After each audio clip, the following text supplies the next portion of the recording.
দিন দিনই বেগবান হয়ে উঠেছে কোটা বিরোধী আন্দোলন।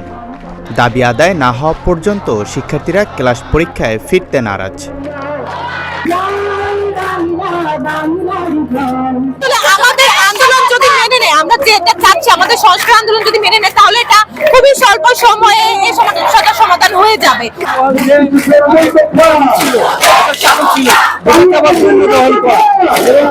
যতক্ষণ না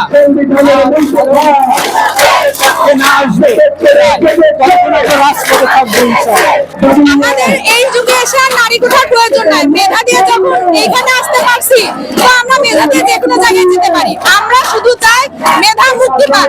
আমাদের দাবি একটাই যে মেধা মুক্তি পাক। সরকারি চাকরিতে নিয়োগের ক্ষেত্রে প্রথম ও দ্বিতীয় শ্রেণীতে মুক্তিযোদ্ধা কোটা ব্যবস্থা বাতিল করে 2018 সালে দেওয়া পরিপত্র বহাল রাখার দাবিতে দেশের বেশিরভাগ পাবলিক বিশ্ববিদ্যালয়ে ক্লাস পরীক্ষা বর্জনের ঘোষণা দিচ্ছেন শিক্ষার্থীরা।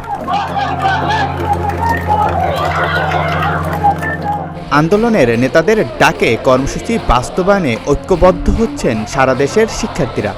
বিশ্ববিদ্যালয়ের ফেসবুক গ্রুপ ও পেজ থেকে ক্লাস পরীক্ষা বর্জনের বার্তা দেওয়া হচ্ছে।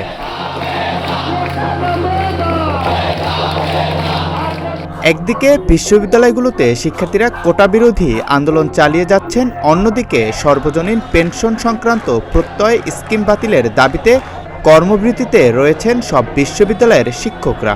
তারা বিশ্ববিদ্যালয়ের ক্লাস পরীক্ষা ও অন্যান্য একাডেমিক কার্যক্রম থেকে বিরত রয়েছেন। একই সময়ে শিক্ষক ও শিক্ষার্থী দুই তরফ থেকেই বিশ্ববিদ্যালয়গুলোতে ক্লাস পরীক্ষা বর্জনের ডাক আসছে। শিক্ষকদের পাশাপাশি কর্মকর্তা কর্মচারীদের কর্মবিরতিতে বন্ধ রয়েছে বিশ্ববিদ্যালয়গুলোর সকল প্রশাসনিক কার্যক্রমও।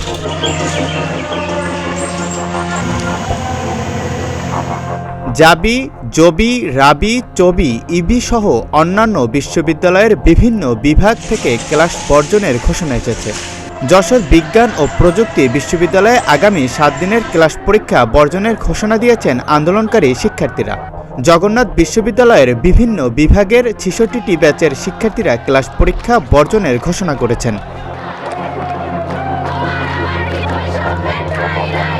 রাজশাহী বিশ্ববিদ্যালয়ের 15টি বিভাগ, কুমিল্লা বিশ্ববিদ্যালয়ের 15টি বিভাগে ক্লাস বন্ধ হওয়ার খবর পাওয়া গেছে। বেগম রোকেয়া বিশ্ববিদ্যালয়ের 18টি ব্যাচ ক্লাস পরীক্ষা বর্জনের ঘোষণা দিয়েছে।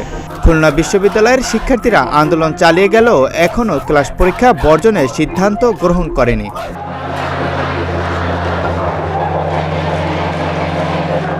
সরকারি চাকরির প্রথম ও দ্বিতীয় শ্রেণীতে কোটা পদ্ধতি বাতিলের সিদ্ধান্ত অবৈধ ঘোষণা করে হাইকোর্টের দেওয়া রায় আপাতত বহাল রেখেছেন আপিল বিভাগ।